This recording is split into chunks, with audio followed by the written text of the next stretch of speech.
No fone, né? O fone está com problema. Não está com problema. Eu uso esse fone todo dia. Não, mas tudo bem, mas agora está resolvido. Que bosta, viu? Não, tudo bem, Pepe. Não, eu não aguento, eu não tenho mais saco para tecnologia. Sempre dá um problema de alguma coisa. E nunca deu um problema no StreamYard, sempre entrou sem problemas. E hoje ele estava dizendo que não estava lendo a câmera e não estava lendo o áudio. Pode ter sido. Ele pode ter perdido uma configuração, mas estamos aqui embarcados. Zé Oeiras, no aguardo do debate, parabéns à TV 247.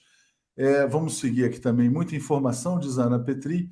Pepe, enquanto você estava aqui se reconectando, né? O pessoal mandando boa tarde, etc. O que eu estava mostrando? O seu artigo, né? O seu artigo sobre do que se trata esse Maidan aqui no Brasil, no dia 8 de janeiro.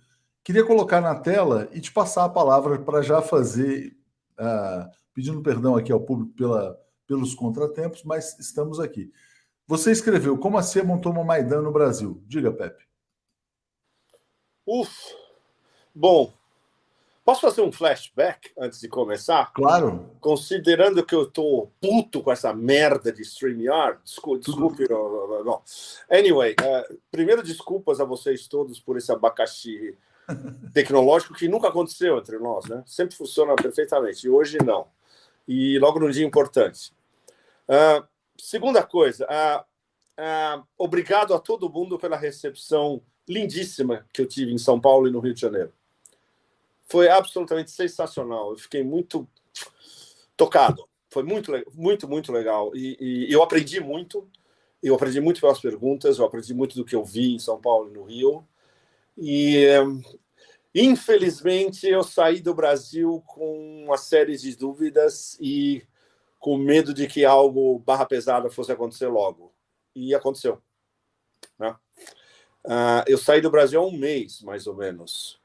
E aí, trabalhei que nem um maluco, aí fui para Sicília, fiquei entre o Natal e o dia 3, voltei para cá, fiz 3 colunas na sequência aqui, que é uma espécie de background do que terminou acontecendo no Brasil, indiretamente, e domingo a gente teve o 8 de janeiro, né? A réplica do 6 de janeiro, 3 anos atrás, em Washington. Bom, esse artigo que você mostrou, que está na tela, ele já fez um belo carnaval, especialmente nos Estados Unidos. Ele já foi traduzido em farsi, pela principal agência de notícias do Irã, em italiano, em português, evidentemente, e deve estar saindo em francês já, porque a tese dele é brutal e sem concessões. Foi uma operação da CIA, ponto. Como ela se desenvolveu, claro, são os detalhes.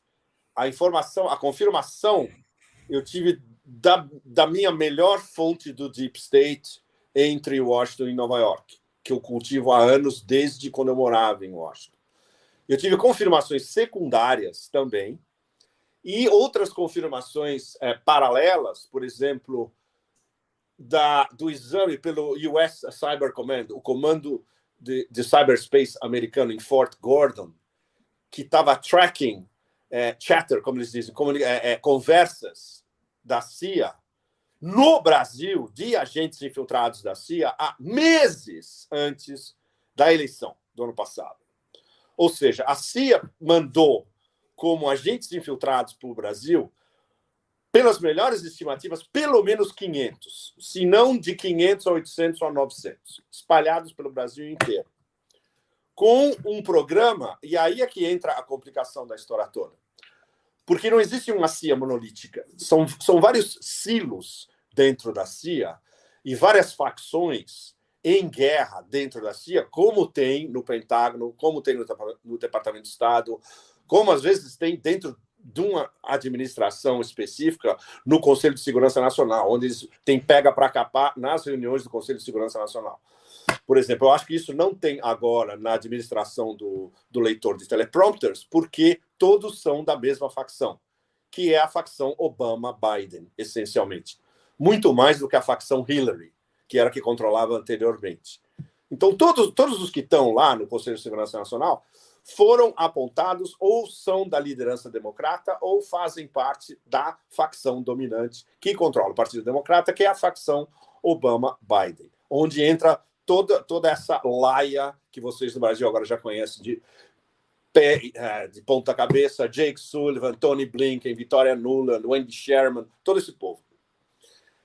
A diferença, a operação para o Brasil é de uma complexidade, é simples, mas de uma complexidade extrema, porque ela tem duas vertentes. Desde o começo, ela tinha a vertente principal, que era a vertente desses líderes do Partido Democrata, que era descredibilizar o processo eleitoral brasileiro, e isso enfaticamente.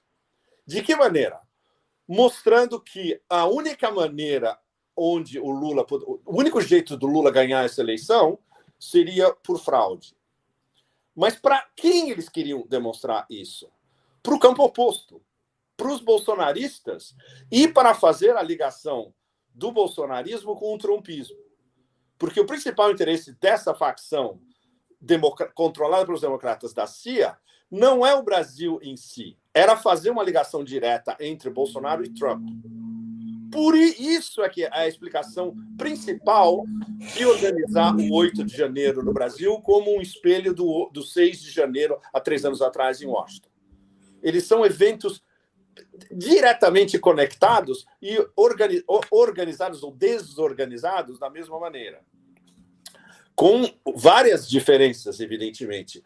A Malta que invadiu o Congresso, o Palácio do Planalto e o Senado e o Supremo Tribunal Federal nesse fim de semana era muito mais agressiva, arruaceira, bandidagem e vandalismo de queda do Império Romano do que a maioria absoluta dos que invadiram o Capitol Hill há 3 anos atrás em Washington. Não teve depredação de patrimônio do Capitol Hill há 3 anos atrás. Não teve isso que vocês... Nas matérias de vocês deixaram bem claro a devastação absoluta que incluiu rasgarem pinturas do Di Cavalcanti, né? Pelo que eu vi também. Nada disso aconteceu em Washington. Ou seja, o nível de vandalismo absoluto do que aconteceu no Brasil foi um negócio muito mais barra pesada. Explica-se o fato de que os contratados para organizar essa coisa horrorosa que aconteceu eram os escalões mais baixos da sociedade brasileira, ou os mais desesperados, ou gente que não tinha a mínima cultura cívica, absolutamente nada, né? Aí entra a complicação da história toda, por que essa operação foi lançada agora, e não só por causa das semelhanças entre o 6 de janeiro com o 8 de janeiro, mas é a razão principal dada pela minha melhor fonte, justamente. Eu abro a minha coluna com isso, batendo de cabeça. E ele me disse isso explicitamente. Eles estão desesperados de que o Brasil vai ser, de novo, vai ter um papel absolutamente importante e de ponta no BRICS expandido, no BRICS Plus. E por que eles só perceberam isso agora? Esses vagabundos não sabem como funcionam os BRICS. BRICS sempre foi, desde o lançamento, quando era BRIC, desde quando foi expandido para os BRICS, e a cada ano que tem a cúpula dos BRICS nas diversas capitais dos países BRICS, isso é considerado em Washington entre anátema e entre uma besteira absoluta. Sempre foi assim. Eles só começaram a acordar agora, nos últimos meses, porque BRICS Plus, a expansão dos BRICS, agora é um dado nessa configuração do mundo multipolar, onde a Rússia e a China já estão dizendo há meses abertamente que eles querem a expansão dos BRICS. Foi o que o Xi Jinping deixou claríssimo ano passado, quando a presidência anual dos BRICS era da China. Foi que a África do Sul começou a dizer desde o começo do ano, porque esse ano a presidência dos BRICS é da África do Sul. E o Lula, há alguns meses, falou que o BRICS vai ser uma das ênfases da sua política externa. Agora, isso é além de anátema, e aí não entra só silos da CIA ou o Conselho de Segurança Nacional americano. Isso é bipartidário, isso é para o establishment americano inteiro. Ou seja, isso é para toda a classe dominante do império que está vendo que ele está se desmoronando a uma velocidade absolutamente intergaláctica e que agora, com a renascença do Brasil como um ator de peso no cenário internacional, isso vai ficar ainda mais patente, mais flagrante, mais rápido, porque o Lula tem uma excelente ligação, não só institucional, mas até pessoal com Xi Jinping e Vladimir Putin. Então, isso já ultrapassou o ponto de vista de um anátema para o establishment americano. Isso tem que ser impedido de qualquer maneira. Então, só para fazer uma ponderação aqui, quer dizer, porque sim, muitas pessoas estão vendo aqui no Brasil o financiamento local a essas ações, sobretudo do pessoal do agronegócio, do agrobusiness, claro. Tem muito dinheiro brasileiro nisso, claro, nessa operação. Mas você fala de uma inspiração internacional. Não, Leonardo, vocês estão cobrindo muito bem todas as intricações nacionais. O que eu posso contribuir para um diálogo nacional é a matriz. Não, exatamente. Eu queria chegar exatamente no ponto da matriz. Sim. Quer dizer, quando você fala de uma coordenação dessa matriz internacional, o objetivo, então, é o Brasil está em perigo, vamos salvar o Brasil, e o Brasil é puxado para esse eixo da geopolítica? Quer dizer, qual é a lógica disso?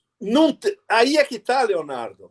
Como é uma operação literalmente de pinça, e como é uma operação de instaurar dissonância cognitiva tanto na direita quanto na esquerda, considerando que hoje não existe mais direita e esquerda. Esse é um debate que a gente já está tendo essa conversa há anos nas nossas lives. Existe o 1% dominante, existe o resto. A elite americana, o establishment americano, incluindo esse eixo Beltway, Deep State e Nova York, mercado financeiro, são, até a última análise, o que o Tom Wolfe qualificou nos anos 80 como os Masters of the Universe. Mas agora eles não são mais os Masters of the Universe, porque agora tem uma competição direta da parceria estratégica Rússia-China. E a extensão da parceria estratégica Rússia-China são os BRICS. E os BRICS, esse ano, vão se expandir, vão passar a ser BRICS Plus. Isso a gente já conversou várias vezes, é tema das minhas colunas há meses. A fila de entrada dos BRICS, que tem Argélia, Argentina, Irã, num segundo nível, Arábia Saudita, Turquia, Emirados Árabes Unidos, num terceiro nível, Cazaquistão, vários países africanos, vários outros da América do Sul, vários outros do Oeste da Ásia, etc. E os BRICS vão virar o G20 está morto. O que a gente já conversou muito desde o G20 em Bali, em novembro, que nós acompanhamos em detalhe. E aí voltando, por exemplo, porque essas minhas 3 colunas anteriores ao janeiro 8, mais ou menos, estavam prefigurando algo que poderia acontecer. Uma das colunas, que fez um carnaval enorme também nos Estados Unidos, saiu no Zero Hedge, republicado, deu mais de 100 mil hits no Zero Hedge, é onde eu citava 2 textos fundamentais para assinantes. Eu recebo porque os meus amigos banqueiros me mandam esses textos. Do Zoltán Pozsar. Zoltán Pozsar é o principal analista financeiro do planeta neste momento, do ponto de vista do Império, e porque ele trabalha no Império, e porque ele é um analista estratégico do Credit Suisse, e porque ele era do New York Fed antes. O Zoltán solta newsletters para os assinantes dele no Credit Suisse, e eles soltam umas notas de vez em quando. Qualquer coisinha que o Zoltán escreve, mas é um rebuliço no mercado financeiro inteiro, todo mundo lê. Todo mundo que conta que é importante lê. E não só nos Estados Unidos, como no eixo atlanticista inteiro. No eixo, como é que chama? Fórum Econômico Mundial, no eixo Davos, que, por sinal, começa segunda-feira. Nós vamos voltar a essa história. Porque Davos começando segunda-feira é super importante, tendo em vista a conjuntura que a gente está vivendo agora.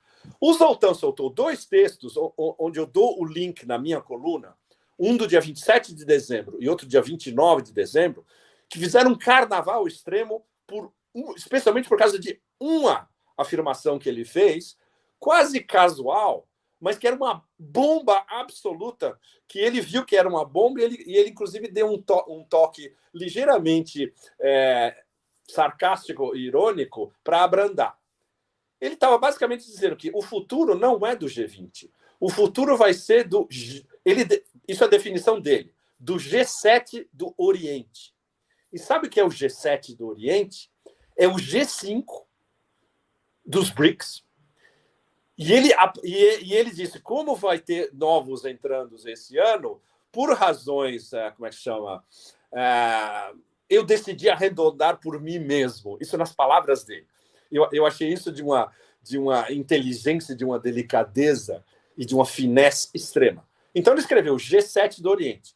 Você imagina a elite americana lendo o mais influente analista financeiro do mercado internacional, basicamente baseado em Nova York, escrevendo isso, não só para todo mundo que lê do mercado financeiro, e isso sendo reproduzido.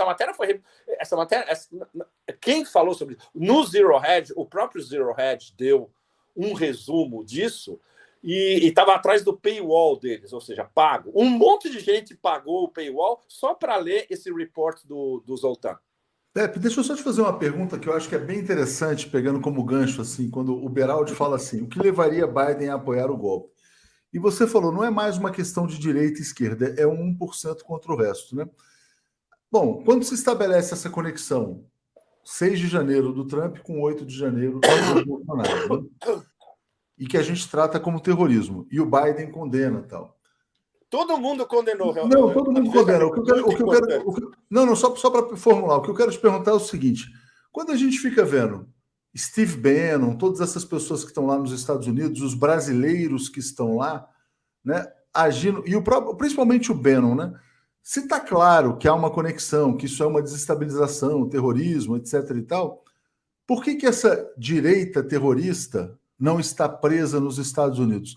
Será que isso não é um grande jogo, né, para iludir as pessoas como se houvesse uma guerra e tal, e no fundo estão todos contra, agindo quase que meio que coordenadamente, embora pareçam frações adversárias, nesse jogo de dominação? Porque, pelo que eu estou entendendo, quer dizer, não é que o Biden estaria apoiando o golpe, estaria então apoiando o caos.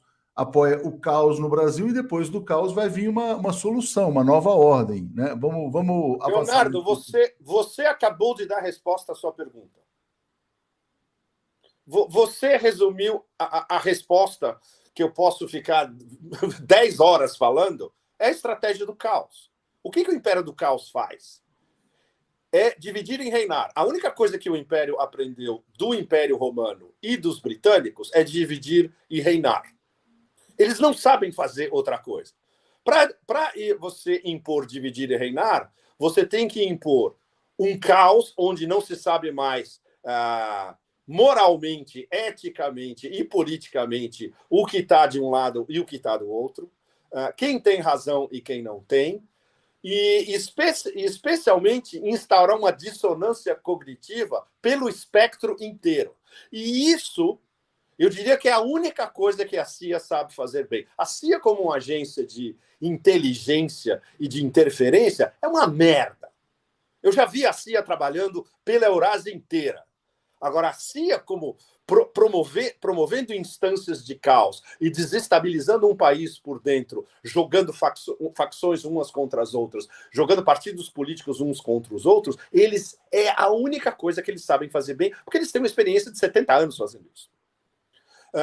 Daí o fato que, super importante, eu vou voltar à expansão da sua resposta à sua própria pergunta. Não é por acaso que, numa das primeiras, eu coloquei bem no começo, foi uma das observações que a minha fonte fez. Ele fez uma ligação direta com do Maidan no Brasil, com a Revolução Colorida no Irã, que ainda não acabou, desses últimos meses, e com o golpe de 2002 contra Hugo Chávez. Ele mencionou isso explicitamente. Ou seja, a CIA ainda está achando que ela pode fazer exatamente o que ela fez na Venezuela em 2002, porque na época deu certo e os manifestantes conseguiram, inclusive, capturar Hugo Chávez. Vocês devem lembrar que isso durou menos de 48 horas na Venezuela em 2002.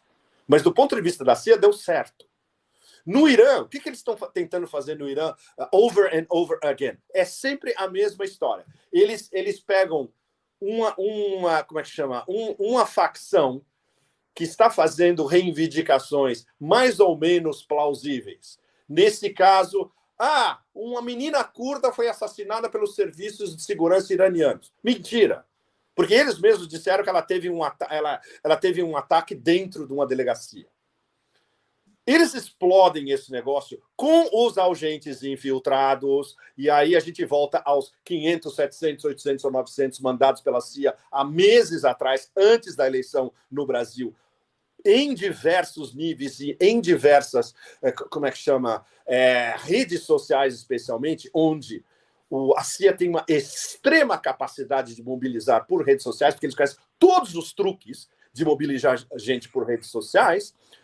No Irã, deu certo, do ponto de vista da CIA, pelo menos no início.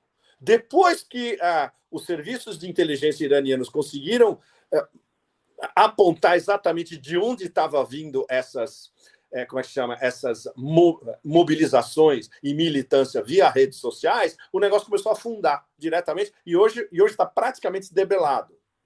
Ou seja, onde eles atacaram no Irã? Eles não atacaram em Teherã, eles atacaram em capitais provinciais, eles atacaram na fronteira sul entre o Irã e o Paquistão, eles atacaram na fronteira do Irã com o Azerbaijão.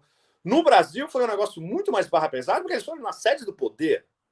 Mas quando? Num domingo, onde se sabia exatamente que Brasília se esvazia num domingo. E, especialmente, por que agora? E aí é que existe a ligação direta entre a agenda principal, que é juntar bolsonarismo com trumpismo para tentar se livrar dos dois, no hemisfério norte e no hemisfério sul, isso do ponto de vista dessa facção da CIA. E a razão principal que une não só as facções diversas da CIA, mas o establishment inteiro da costa leste e o establishment americano, que é a ascensão dos BRICS e o fato de que Lula vai ser um líder importantíssimo na ascensão dos BRICS e nos BRICS Plus. Então, é como se eles estivessem matando dois coelhos com uma cajadada só. O problema é que o negócio virou de ponta cabeça porque foi não só desorganizado, foi um vandalismo anódino, completamente absurdo, sem nenhuma organização interna e sem nenhuma plataforma e sem nenhum poder de expressão política, que o negócio colapsou no próprio dia. E com a conivência, como vocês têm apontado corretamente, de todos esses diversos setores da sociedade brasileira, vocês sabem melhor do que eu quais são. Governador do Distrito Federal, ex-ministro da Justiça, mas... Exatamente. Só ler esse comentário aqui, é muito interessante, Pepe. Olha o que diz aqui o Francisco. Está na cara que, além de um caos, o apoio do Biden objetiva cooptar o governo Lula, que teria que pagar o apoio pelo enfraquecimento dos BRICS. O atlanticismo nunca dorme. Você enxerga a possibilidade deste cenário, de uma captura do Brasil, ou não? Não, é muito mais complicado. Muito mais complicado. Eu vou dar um exemplo excelente. Eu tive não só respostas de leitores onde a matéria saiu e foi republicada e traduzida, excelentes comentários, mas alguns que me escreveram diretamente. Um deles é um cara de alta finança internacional, foi do Banco Mundial. Hoje ele tem uma assessoria de finança que assessora governos, ou seja, esse cara é um fodão do sistema financeiro internacional. Uma das observações que ele fez, ele mandou um e-mail detalhado, depois que ele leu a minha coluna, dizendo: na verdade, a questão que vocês, brasileiros, têm que responder é será que eles estão conseguindo a agenda deles em dois pontos ao mesmo tempo, que é não só eliminar o bolsonarismo, porque o Bolsonaro se aliou com uma facção que é minoritária dentro da inteligência americana, que é o trumpismo. Se eles conseguem isso e conseguem mais ou menos aplastrar o bolsonarismo no Brasil, em paralelo com a guerra deles contra o trumpismo nos Estados Unidos, e ao mesmo tempo mandaram uma mensagem para o Lula dizendo: ok, a gente está te apoiando agora, mas você vai ter que seguir a nossa cartilha. E no momento que você desviar da nossa cartilha, tudo bem, você é bárbaro, você é o máximo no momento. É só você desviar da nossa cartilha que a gente vai atrás de você. Eu achei brilhante. O que você está falando... É exatamente isso, Leonardo. Eles mandaram... O que você está falando está exatamente nas colunas dos colunistas aqui mais atlanticistas, que estão dizendo o seguinte: olha, o Lula salvou o Brasil, tal, maravilhoso, evitou ali a guerra, mas o risco não está evitado e agora ele tem que definitivamente fazer um governo de frente ampla. Um governo de frente ampla é fazer um governo PSDB, vamos dizer assim. É o governo PSDB, exato, Leonardo. Mas você está vendo, se isso sai nos think tanks americanos, se isso sai no New York Times, no Washington Post, que é o jornal da CIA, eu tenho que frisar sempre para vocês o tempo todo. O New York Times é o jornal do Departamento de Estado. O Washington Post é o jornal da CIA. Se o jornal da CIA está falando isso, eles estão entregando o jogo. Que foi mesmo uma mensagem. Olha, governo Lula, essa história de BRICS, mundo multipolar, etc. e tal, não. Isso explica, talvez, Pepe, a coluna do Guga Chakra no Globo, que disse que os BRICS têm que acabar. Que não faz sentido. O Lula não pode sentar à mesa num foro que tenha o Vladimir Putin. Eu não comento subespécimes brasileiros, como você sabe. Eu nem sei quem é essa coisa. Então, não me interessa. Eu entendi, Pepe, mas eu só estou explicando o contexto. Eu só estou trazendo o contexto. Sim, obrigado. Obrigado. Eu comento os fodões da matriz, que é isso que todos nós do Brasil temos que estar muito atentos. Qual é a agenda em camadas deles? A agenda em camada deles ficou mais do que clara com a maneira como essa operação da CIA, que foi programada há meses e que, no final, foi avançada por causa justamente dos dois textos do Zoltán Pozsar e dessa qualificação de G7 do Oriente, dos BRICS Plus como o principal ator geopolítico a partir de 2023 no cenário internacional.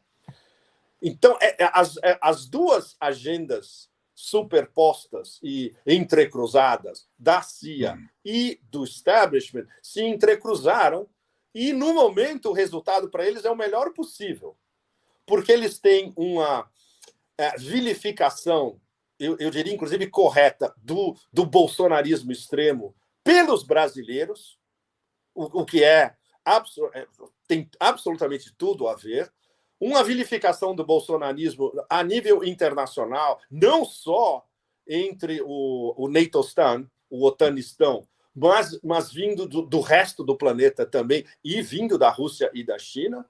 A análise dos chineses em cima disso é sensacional. Eles, basicamente, o que se filtra pelo Global Times, especialmente, e pelas matérias da Xinhua sobre o que aconteceu no Brasil, é a hipocrisia extrema da administração leitor de teleprompters em condenar manifestações em qualquer país onde isso serve os seus propósitos.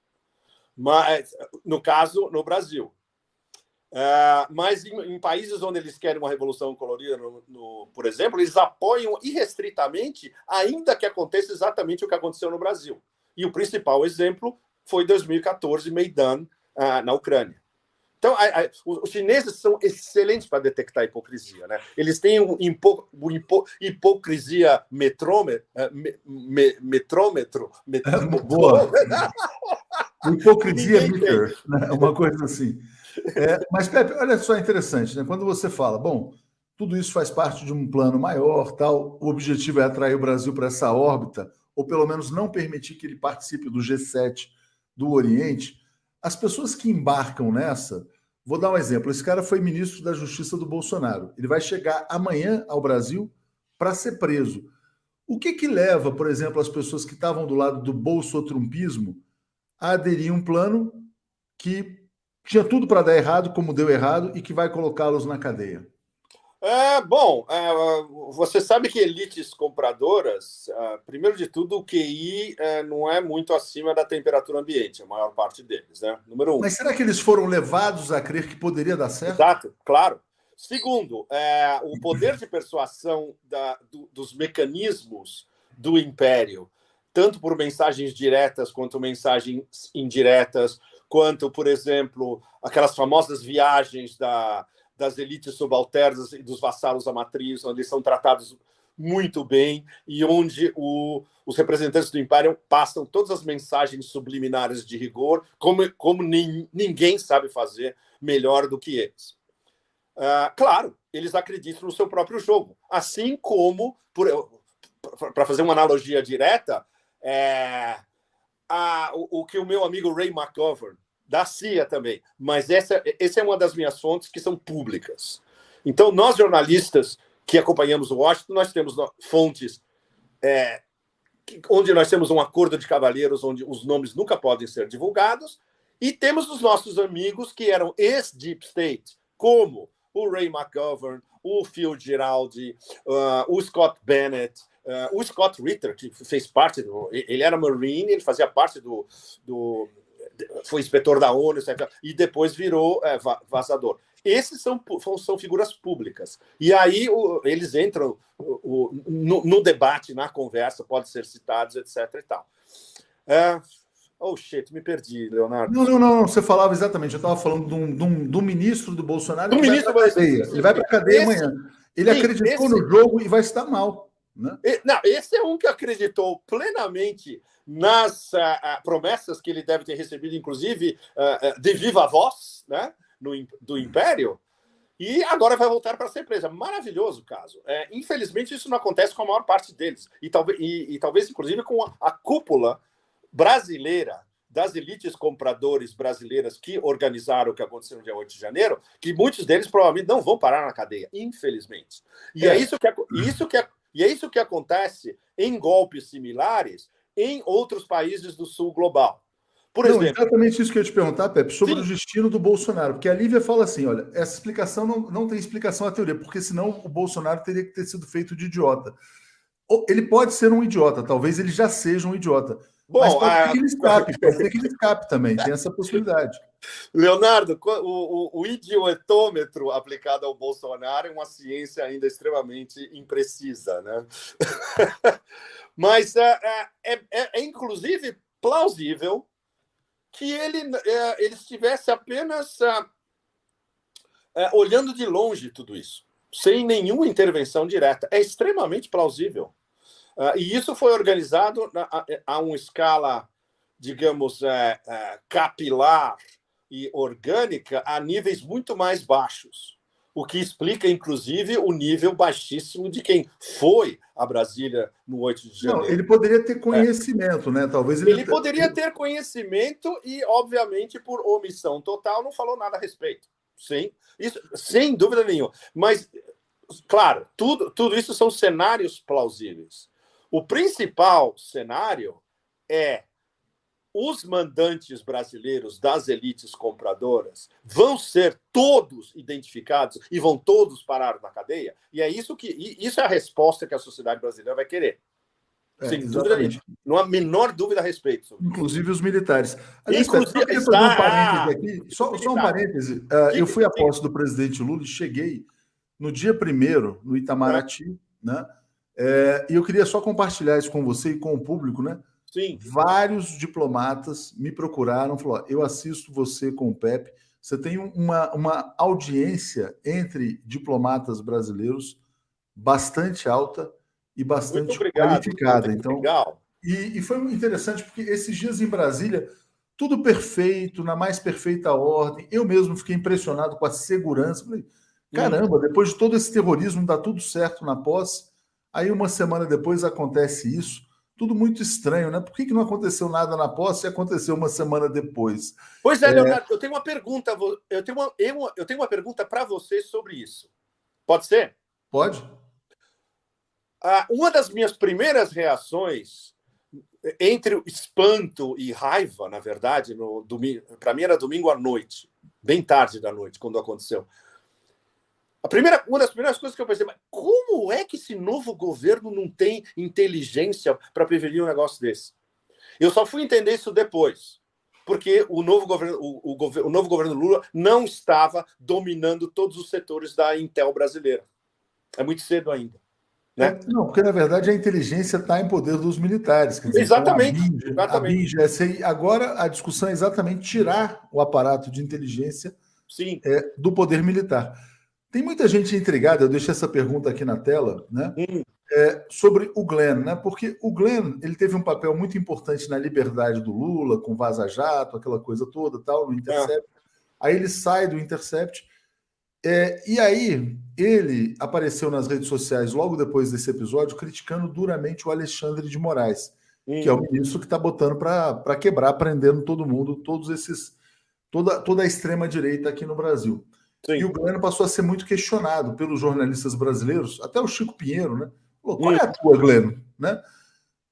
Eu sei que você não gosta de fulanizar, de Não, personalizar, não. mas como é que você vê? Quer dizer, que forças que ele está representando nesse jogo, né? Que de um lado ajuda a soltar o Lula, depois faz manifestações que podem parecer até. Hoje o Glenn está sendo replicado pelos bolsonaristas.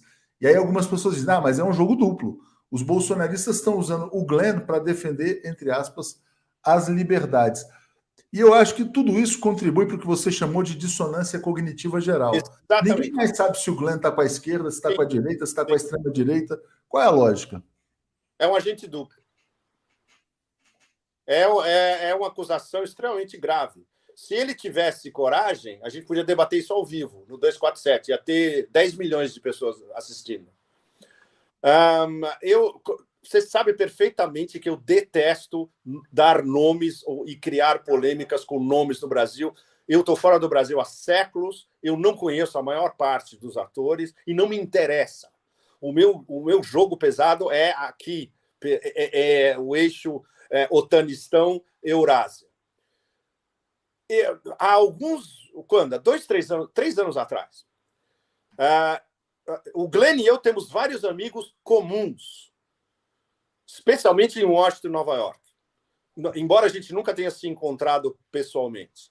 Muita gente, inclusive, há uns anos atrás, me recomendava, Pepe, você devia escrever para o Intercept. A minha resposta era não. Se eu fosse escrever para alguém algum dia, seria para o Wikileaks, que é o original. O Intercept é uma mera cópia. Bom, eu conversei com uma das minhas fontes também que virou vazadoras, que era do FBI, que foi processada, venceu, conhecidíssima nos Estados Unidos, a Sibel Edmonds. E eu perguntei diretamente para a Sibel, você conhece o Greenwald em detalhes? Como ele é? O que ele é? O que ele joga? E a resposta que ela me deu foi absolutamente brutal. Eu prefiro nem entrar em detalhes. E confirmou algo que eu tinha apenas uma suspeita por trás. Por isso que eu nunca tive o menor interesse em me aproximar e conversar com Greenwald. Quando ele começou a aparecer no Tucker Carlson, eu achei muito interessante, porque o Tucker chamou o Greenwald para ser o Brasil Specialist da Fox News. O Greenwald virou a eminência Brasil na Fox News e o Tucker dava minutos a fio para ele falar o que ele quisesse. Por um lado, eu vi alguns desses, alguns dos programas foram excelentes, na verdade. Então, é um papel extremamente ambíguo e que é absolutamente clássico na história do MI6 e da CIA, de um agente duplo com uma reputação praticamente imbatível e insofismável, mas que numa outra derrapada você percebe que jogo ele está jogando. O Glenn, inegavelmente, é um cara extremamente inteligente, preparado. Mas esse não é o ponto, Leonardo. Não, eu sei, não estou te contestando, não. Eu não estou te contestando em relação a isso, mas eu só quero dizer o seguinte, quer dizer, que eu convidei o Glenn também a vir aqui expor a posição dele, porque, de fato, contribui para a dissonância cognitiva. Totalmente. É muito complicado. E ele vira, de fato, o porta-voz do Tucker Carlson, que tem dedicado, Pepe, muito espaço ao Brasil. O que ele diz na Fox News? Sim. Que o Brasil está virando uma ditadura.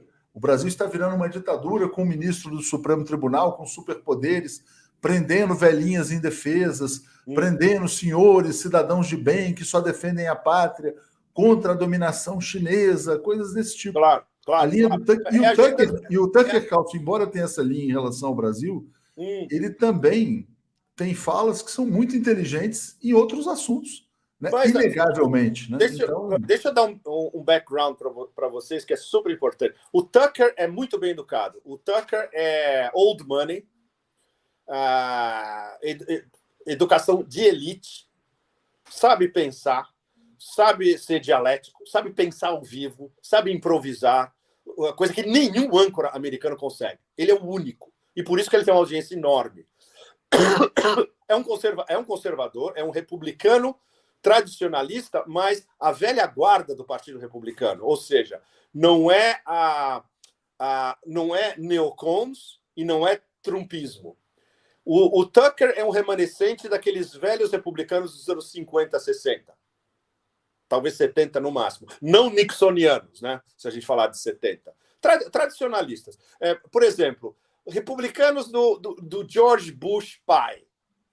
O George Bush pai, que era chefe da CIA antes de virar presidente, ele era clássico. Old school, old money, bem educado, percorreu todos os degraus do sistema americano até chegar à presidência, conservador, mas não era um demente ou um psicótico como neocons em torno do Bush e como a maior parte dos trumpistas em torno do Trump. O Trump não é um psicótico em si, ele é desinformado em termos de política, tanto nacional quanto internacional. É outra história. O Tucker, ele representa, então, para uma parcela significante do eleitorado americano, o velho Partido Republicano, que era um partido relativamente confiável, de gente bem e confiável, e que não eram os loucos que queriam tacar fogo no mundo. Por exemplo, que está durante a Guerra Fria, que iam conversar com a União Soviética, entre outras coisas, entende? Ao contrário desses dementes da administração do leitor de teleprompters. Então, a audiência interna dele nos Estados Unidos é enorme. A excelência do Tucker é falar da dissonância cognitiva e da demência interna da política americana. Ele não entende nada de política internacional, Leonardo e vocês todos. Nada. E o conhecimento dele do Brasil é pré-rudimentar, eu diria. Daí o fato dele precisar se apoiar no Glenn para ter... Sabe, é americano, está lá, vive, fala a língua, etc. E tal. Então, mas é um ponto de vista muito... Você não pode escapar dos cânones da Fox News. Que é excepcional. Veja bem, Leonardo, importantíssimo. Me dá 10 segundos. Excepcionalismo americano. Seja como seja implementado e seja em que latitude for. E no caso agora, muito mais grave, por que o Brasil é notícia de capa nos Estados Unidos agora todo dia? Porque é o último reduto. A América do Sul, especialmente mais que a América Latina, é o último reduto do Império, porque o Império está colapsando no planeta inteiro. E isso todo mundo sabe. Está sendo expulso da Eurásia, foi expulso do Afeganistão, vai ser expulso da Ucrânia, está sendo expulso do oeste da Ásia, foi expulso do Irã, vai ser expulso pelos árabes, vai ser expulso pela Arábia Saudita, pelos Emirados, pelo Kuwait, pelo Catar, breve. Quando o Petro-Yuan começar a funcionar daqui a, segundo o presidente Xi Jinping, de 3 a 5 anos. Conquistaram a Europa, mas para quê? Uma Europa desindustrializada, que não tem nada que interesse para os Estados Unidos para ir lá e concretizar a rapina que eles já começaram há muito tempo. Por exemplo, tem tantos exemplos anexados que eu queria dar para vocês agora, mas só para fechar esse raciocínio no momento, o que sobrou para o Império em demência absoluta? A doutrina Monroe. Sobrou a América do Sul e o principal personagem que somos nós. E eles vão fazer o que for possível, usando qualquer técnica que esteja in the book or outside of the book, como a gente diz, escrita ou não escrita, para manter o Brasil na coleira. E o Lula, como a gente sabe que é extremamente ladino, evidentemente que ele percebeu isso. E evidentemente ele vê que a margem de manobra que ele tem para não provocar uma ira acumulada do Império é mínima. É muito estreita. Nossa! A margem é muito estreita. Eu só queria ler o comentário da Patrícia quando ela fala sem o Glenn, Lula estaria preso. É fato, mas eu acho que isso aí não está em contradição com o que o Pepe falou, porque o Pepe não Não, está fazendo um ataque pessoal ao de Glenn. jeito nenhum. Não Está é uma, fazendo uma leitura é uma política questão de do qual fato. é a agenda. Sim, sim, sim, sim, sim, sim, sim, sim. Olha, mais uma vez, Leonardo, ecos que eu recebi de gente muito bem informada e que acompanha o Brasil, tanto da Europa quanto alguns da Ásia também, é a mesma coisa. Eles estão preocupadíssimos com que o Lula pode sofrer algum tipo de marginalização ou algo muito mais grave esse ano ainda. Tem uma preocupação já rolando entre gente bem informada. Claro, isso você não vai ouvir de nenhum governo. Você não vai ouvir daqueles paspalhos da União Europeia. Tem uma coisa que a gente fala todos os dias aqui, quer dizer, o Lula Sim. tem que ter preocupação máxima com a sua segurança física. Com a sua segurança, né? sim, claro. Isso é um fato real. Né? Por quê? Porque, evidentemente, ele tem uma margem estreita para atravessar. Agora, o Wagner fala sobre China, né? Por exemplo, veio aqui o Jake Sullivan, e você estava aqui no Brasil quando o Jake Sullivan veio, convidar o Lula para ir aos Estados Unidos. A ideia é até que ele fosse antes da posse. Ele falou, antes da posse não dá. E aí ele marcou a viagem aos Estados Unidos, que vai ser agora em fevereiro, e logo depois vai para a China também. Então, o Lula tá, aí você usou a palavra ladino. Ele está dizendo assim, olha, não, vou para os Estados Unidos, mas também vou para a China. Vou claro, lá, agora, Rússia vai ser uma coisa muito difícil para ele, né? Muito. Um diálogo Brasil-Rússia, eu acho que está. Não, mas não diria que está inviabilizado, mas está bem difícil. Não, mas isso vai depender, evidentemente, do altíssimo nível de organização e de qualidade diplomática dos diplomatas russos e dos diplomatas brasileiros. Isso pode ser um diálogo que vai acontecer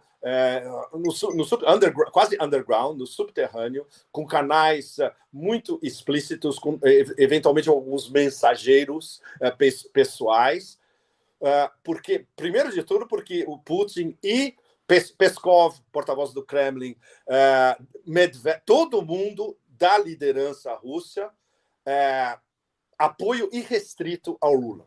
E querem, claro, expandir BRICS Plus juntos. E precisam do Lula para a expansão dos BRICS Plus, evidentemente. Então, talvez não inclua, pelo menos esse ano, uma viagem pessoal presidencial do Lula à Rússia. Não precisa, porque isso vai ser coordenado por gente de altíssimo escalão dos dois lados. E, inclusive, dentro das negociações dos BRICS, né, Leonardo e vocês todos. Os BRICS vão estar se reunindo pré-preparação, digamos, da próxima cúpula dos BRICS na África do Sul. Vai ter um monte de reuniões, não só a agenda desse ano como dos próximos anos, quanto eles vão ter que se sentar para discutir quais serão os critérios da expansão dos BRICS Plus. Ou seja, vamos admitir esse ano 3 logo de cara, que são os 3 primeiros da fila, Argélia, Argentina e Irã. Vamos admitir 5 ou 6, aí chama Turquia, Indonésia, Arábia Saudita? Ou vamos admitir o estouro da boiada? Todo mundo, ou seja, vira o G20 mesmo. Eles vão ter que sentar e discutir isso, é super sério. Exatamente. O Pepe Amalu falou assim, ó, se não fosse o Glenn, seria outro jornalista, é melhor que tivesse sido a Tuxa. Eu só digo aqui claramente, eu jamais teria tido acesso a essas informações, né? Porque essas informações, elas vêm de lugar onde eu jamais teria entrado. O Ricardo Andrade está dizendo, ó, Lula não poderia pedir ajuda da Rússia e da China a fazer exercícios conjuntos? Acho que não. Eu acho que o Lula não consegue atravessar essa margem, não, mas diga. Não, porque isso seria uma provocação anátema. Frontal, né? Frontal. É anátema absoluto. A partir de agora, a estratégia do Lula em relação ao fato de que ele está literalmente no meio entre o Império e os BRICS é uma estratégia Sun Tzu ao máximo. Vai ser Sun Tzu com 50 mil esteroides. E isso ele é capaz de fazer.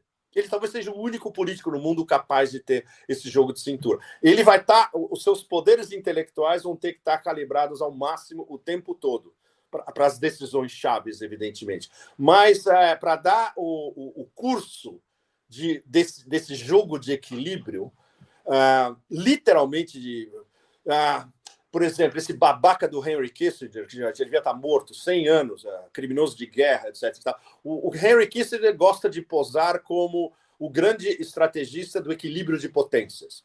Eu queria ver o Henry Kissinger pessoalmente dar um recado para o Lula. Como você seria capaz de navegar a incompatibilidade histórica e do fluxo histórico entre o Império decadente e o BRICS ascendente? Duvido que o Kissinger seja capaz de fazer isso. Duvido.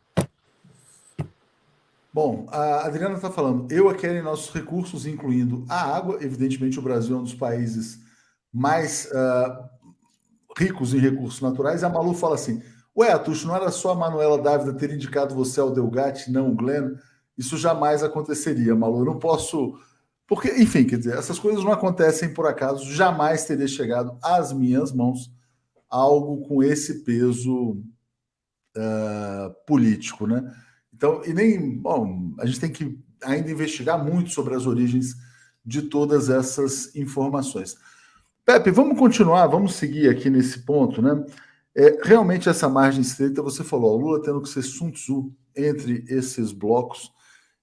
E aí tem um elemento que eu queria trazer à discussão, que vamos dizer assim, quer dizer, as pessoas que estão ao redor do presidente Lula. Vamos pegar o vice-presidente, o Geraldo Alckmin, cara leal, exercendo um excelente papel, mas ele já deu declarações sobre política externa na seguinte linha, não, olha, a gente precisa ver esse combate entre as democracias e as autocracias. O Alckmin, claramente, ele é alinhado à doutrina estadunidense de política externa. Não, pior de tudo, é um subatlanticista e que, além disso, não conhece absolutamente nada de relações internacionais. Então, mas isso torna a situação do Lula ainda mais perigosa. Pois é, Leonardo, você tocou num ponto-chave que, do ponto de vista de um brasileiro que é, ao mesmo tempo, um observador internacional, eu sou um brasileiro que observa o Brasil como um observador internacional.